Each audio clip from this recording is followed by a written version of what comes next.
Hello students, जय हिंद and welcome to Tap. Guys, जैसे कि आपको पता है आपके एफसीआई एजी 3 का एग्जाम जो है वो कभी भी आ सकता है। तो आपके इसी एग्जाम के लिए आज मैं आपके साथ कुछ क्वेश्चंस डिस्कस करूंगा। ये क्वेश्चंस आपके जो है जनरल स्टडीज के रहेंगे, फेज 1 के रहेंगे और ये प्रीवियस ईयर क्वेश्चंस हैं 2023 के। तो ये जो प्रीवियस ईयर क्वेश्चंस हैं ये आपके बहुत इंपॉर्टेंट है, क्योंकि यहाँ से आपको पता चलता है कि आपके एग्जाम में क्वेश्चंस जो है वो किस तरह से पूछे जाते हैं।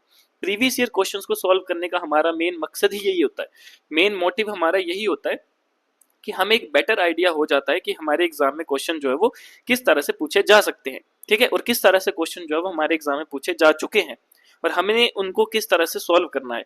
इसमें मैं आपको प्रीवियस ईयर के जो करंट अफेयर हैं, जो 2023 में करंट अफेयर के क्वेश्चन आए थे, वो भी मैं आपके साथ डिस्कस करूंगा, सो दैट कि आपको एक जनरल आइडिया हो जाए, एक बेसिक आइडिया हो जाए कि एग्जाम में आपके इस एग्जाम में करंट अफेयर्स भी किस तरह से और कौन कौन से डोमेन से जो है वो आपकी करंट अफेयर पूछी जाती है।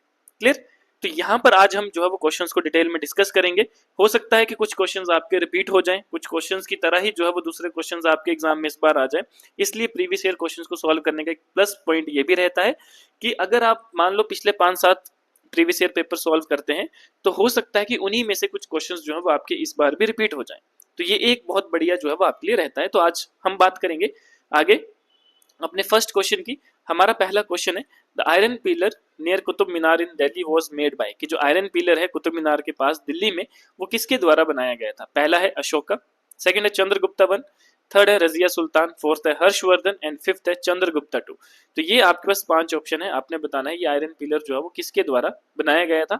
तो वो सही आंसर होगा आपका ऑप्शन नंबर ई, यानी कि चंद्रगुप्ता। ठीक है, तो ये जो है देखो, जो आयरन पिलर है दिल्ली में, ये लगभग 7.21 मीटर है, ठीक है, 41 सेंटीमीटर जो है इसका डायमीटर है और लगभग 6 टन से ज्यादा जो है वो इसका वेट है।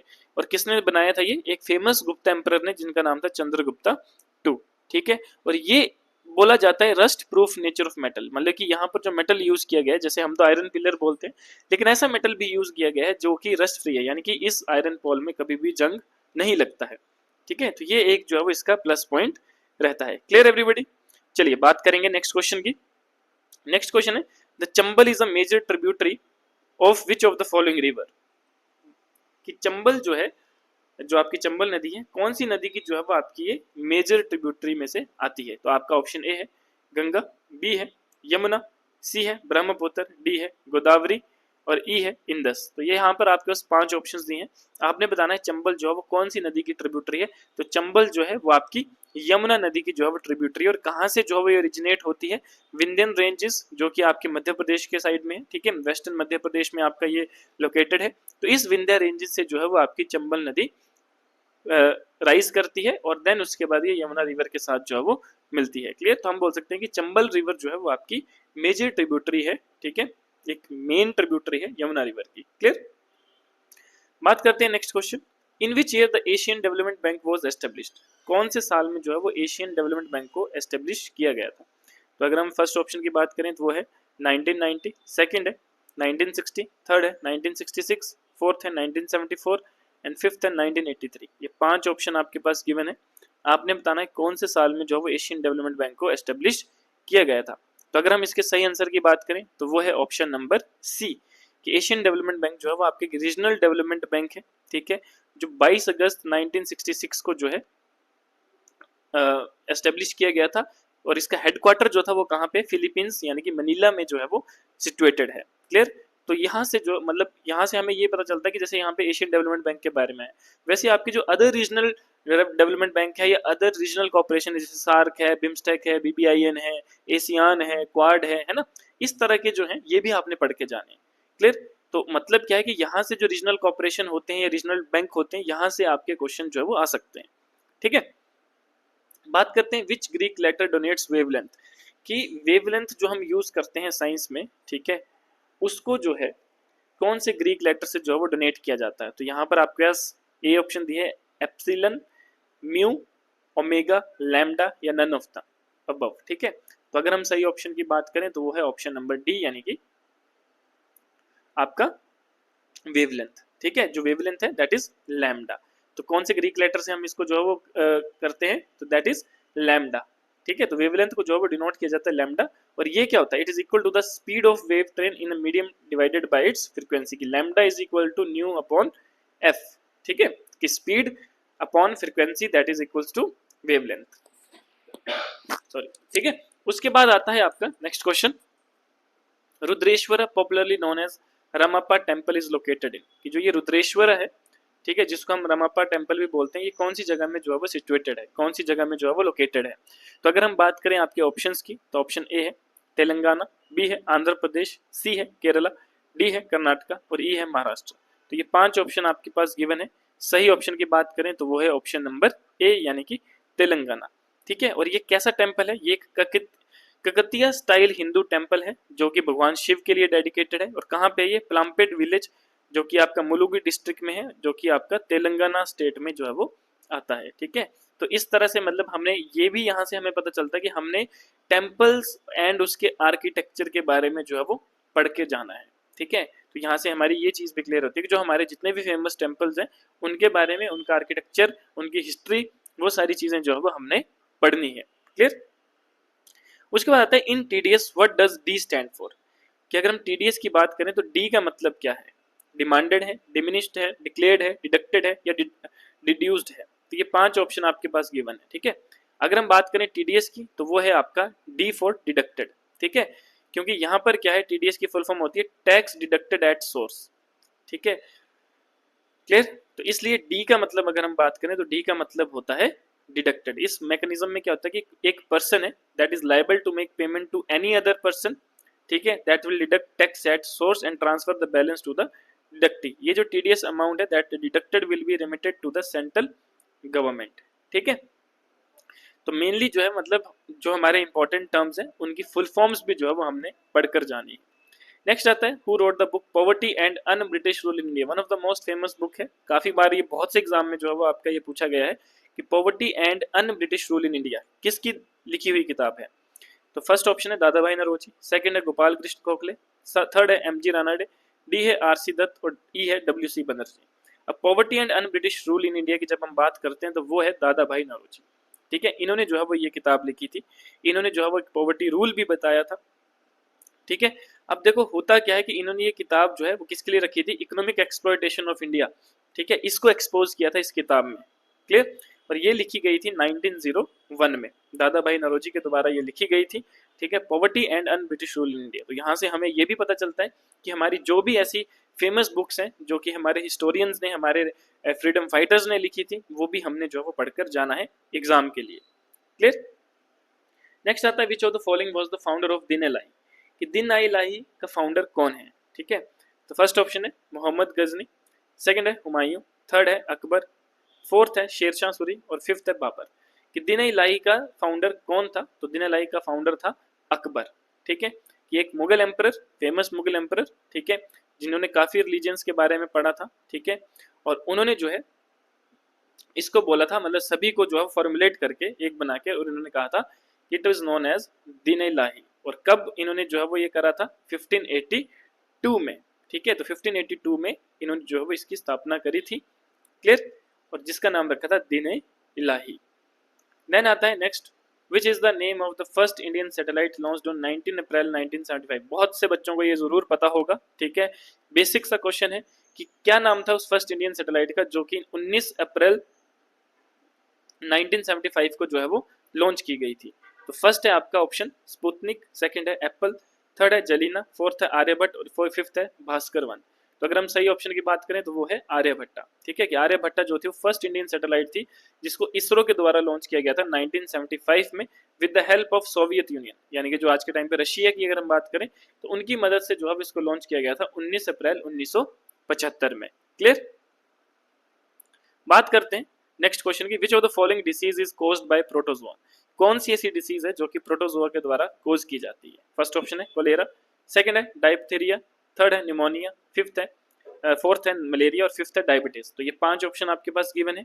अगर हम बात करें कौन सी डिसीज है जो प्रोटोजोआ के द्वारा कोज की जाती है तो दैट इज ऑप्शन डी, यानी कि मलेरिया। कि मलेरिया एक ऐसी डिसीज है that is caused by protozoa and it is caused by the parasite Plasmodium, ठीक है। तो इसलिए हम बोलेंगे कि ऑप्शन डी जो है हमारा करेक्ट ऑप्शन है।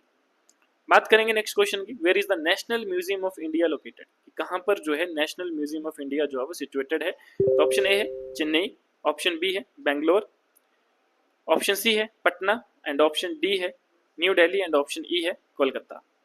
क्लियर? चलिए अब बात करेंगे हम सही आंसर की। तो सही आंसर है हमारे पास ऑप्शन नंबर डी यानी कि न्यू दिल्ली।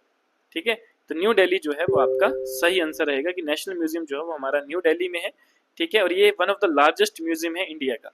कब एस्टेब्लिश किया गया था? 1949 में, जिसमें वैरायटी ऑफ आर्टिकल्स जो है वो आपके रखे गए हैं, जो कि प्री हिस्टोरिक एरा से लेके मॉडर्न वर्क्स ऑफ आर्ट तक यहाँ पर आपको सारा मिलेगा। और ये किसके अंडर आता है? ये आता है आपका मिनिस्ट्री ऑफ कल्चर यानी कि गवर्नमेंट ऑफ इंडिया के अंडर।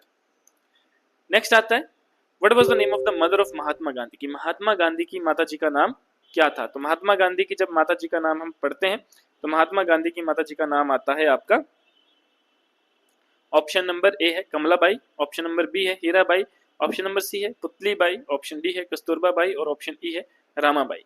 तो इसका सही आंसर रहता है ऑप्शन सी यानी कि पुतलीबाई। कि पुतलीबाई करमचंद गांधी, ये जो नाम था ये था हमारे महात्मा गांधी यानी कि मोहन प्रकाश करमचंद गांधी की माता का नाम। ठीक है, कहाँ से आती थी ये? एक दंतराना, ठीक है, विलेज थी जूनागढ़ स्टेट की। तो she was the fourth and youngest wife of the former Rajkot Diwan Karamchand Gandhi, जो महात्मा गांधी की फादर हुआ करते थे। तो उनकी जो है वो यंगेस्ट वाइफ जो थी पुतलीबाई करमचंद गांधी थी। ठीक है, और यही जो थी आपकी महात्मा गांधी की मदर भी थी। क्लियर? चलिए जी चलें आगे नेक्स्ट क्वेश्चन पे। विच among the following is the highest price producing state in India?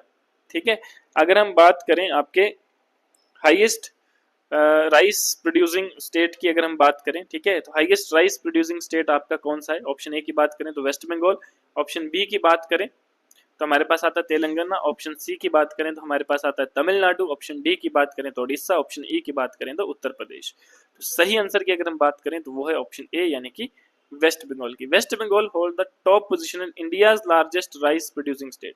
कि वेस्ट बंगाल जो है वो इंडिया का सबसे ज्यादा राइस प्रोड्यूसिंग स्टेट है। लगभग 15 मिलियन मैट्रिक टन जो है वो एनुअली राइस यहाँ से प्रोड्यूस होते हैं। क्लियर?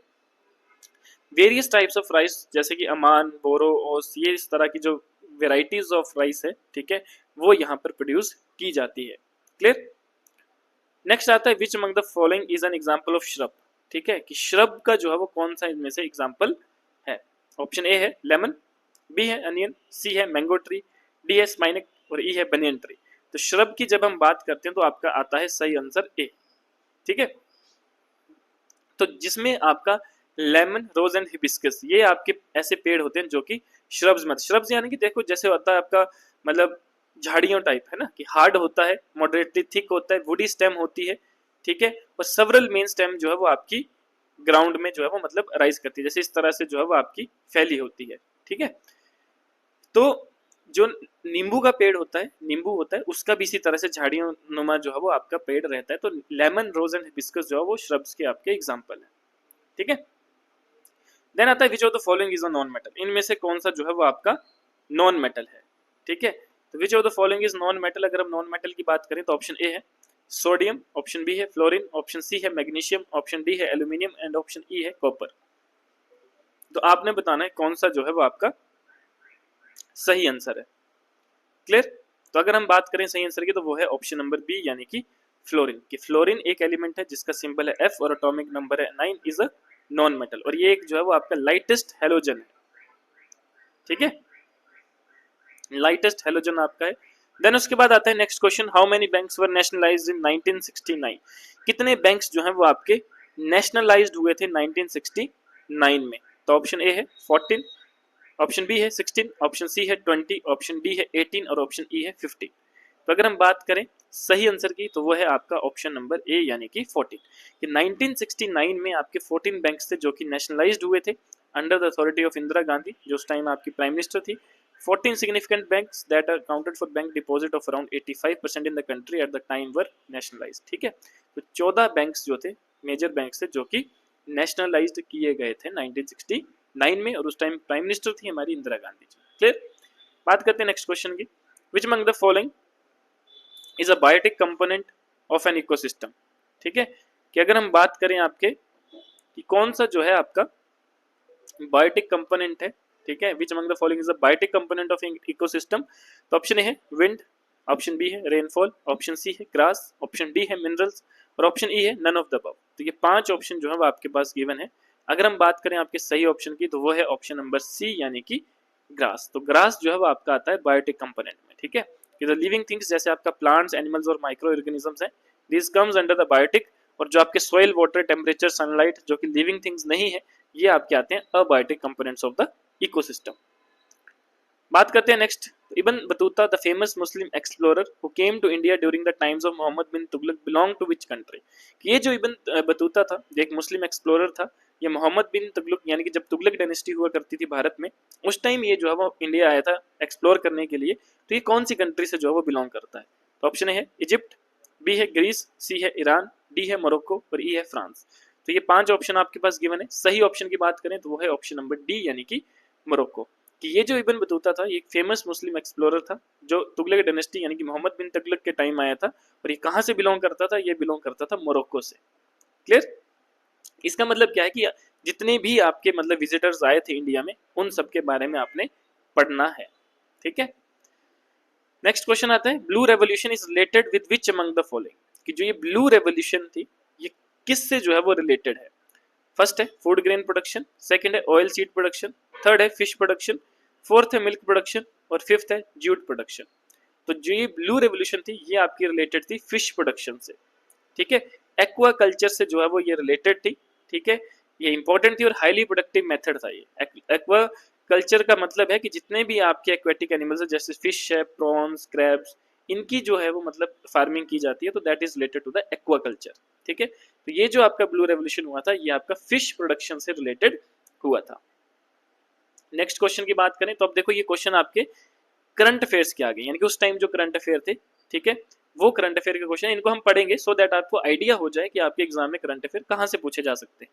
फर्स्ट है who among the following has recently यानी कि दिसंबर 2022, क्योंकि 2023 का पेपर है, तो दिसंबर 2022 का क्वेश्चन आपसे पूछा गया है, been appointed as the new prime minister of Nepal.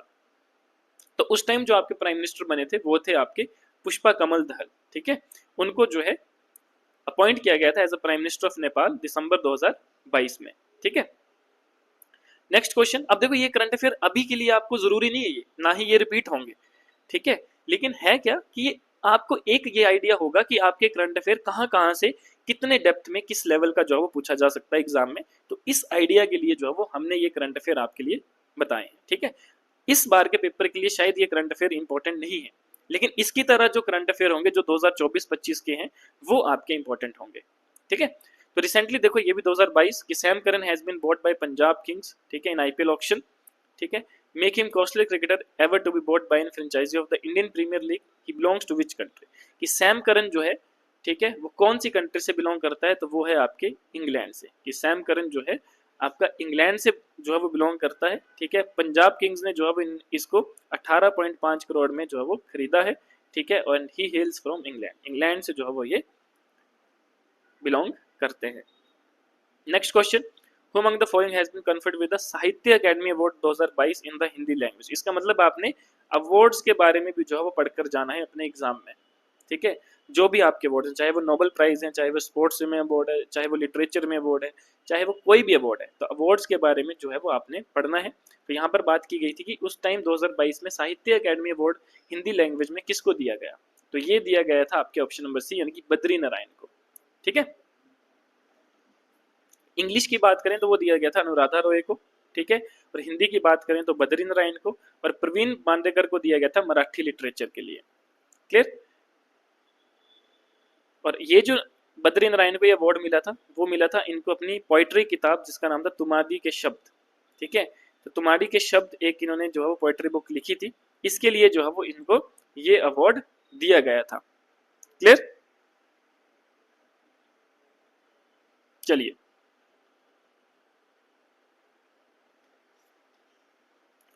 Next आता है, what is the eligible age group to avail itself of the benefits of Pradhan Mantri Vaya Vandana Yojana? कि कौन जो है, कितने एज ग्रुप के जो लोग हैं वो एलिजिबल हैं इस स्कीम के लिए जो आपकी प्रधानमंत्री वया वंदना योजना की?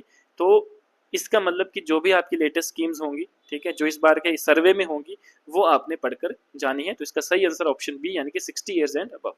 ठीक है, तो मिनिमम एंट्री होनी चाहिए 60 साल, मैक्सिमम की कोई लिमिट नहीं है। पॉलिसी टर्म्स होते हैं 10 साल का, इन्वेस्टमेंट लिमिट है रुपीज 15 लाख पर सीनियर सिटीजन। ठीक है, तो प्रधानमंत्री वय वंदना योजना जो है वो आपकी आती है। उसके बाद the national saving certificate is a fixed income investment scheme that you can open with any post office branch, and ये जो आपका नेशनल सेविंग सर्टिफिकेट है that can be earned at a fixed interest which is currently at a rate of, कितना rate जो है वो उसका चल रहा है, ये उस टाइम का था, आपने आज का पढ़ना है, तो उस टाइम ये रेट था आपका। अगर हम बात करें तो ये आपका ऑप्शन नंबर बी जो है वो आता है। क्लियर? ऑप्शन नंबर बी यानी कि उस टाइम जो आपका ये रेट चल रहा था दैट इज 6.8% का जो है वो ये रेट आपका चल रहा था। क्लियर? नेक्स्ट आता है which among the following day has been celebrated to commemorate the birth anniversary of former prime minister Chaudhary Charan Singh. जो हमारे फॉर्मर प्राइम मिनिस्टर हुआ करते थे चौधरी चरण सिंह, ठीक है, तो उनका जो मतलब बर्थ एनिवर्सरी को मनाना, जिस दिन हम उनके बर्थ एनिवर्सरी मनाते थे, तो एज अ विच डे जो है वो हम सेलिब्रेट करते थे, कौन सा डे जो है वो उस दिन सेलिब्रेट किया जाता है। तो ये भी जो है वो आपका इंपॉर्टेंट है, days and dates very very important. तो सही आंसर है आपका नेशनल फार्मर्स डे। ठीक है, क्योंकि ये भी जो है एक तरह के इनका जो जीवन था वो भी एक किसानी में गुजरा था। ठीक है, तो इनके बर्थ को जो है वो कमेमोरेट करने के लिए हम नेशनल फार्मर्स डे जो है वो सेलिब्रेट करते हैं। क्लियर? तो गाइज ये थे हमारे 2023 के जनरल स्टडीज के फेज 1 के क्वेश्चंस। ठीक है, नेक्स्ट लेक्चर में हम बात करेंगे फेज 2 के जीके के क्वेश्चंस। ठीक है, सो दैट आपको बेसिकली एक आइडिया हो जाए कि आपके एग्जाम में क्वेश्चन किस तरह से आते हैं और किस तरह से आपने उनको सॉल्व करना है। ठीक है, तो ये था गाइज आज का सेशन, मिलते हैं नेक्स्ट सेशन में, तब तक के लिए धन्यवाद, जय हिंद।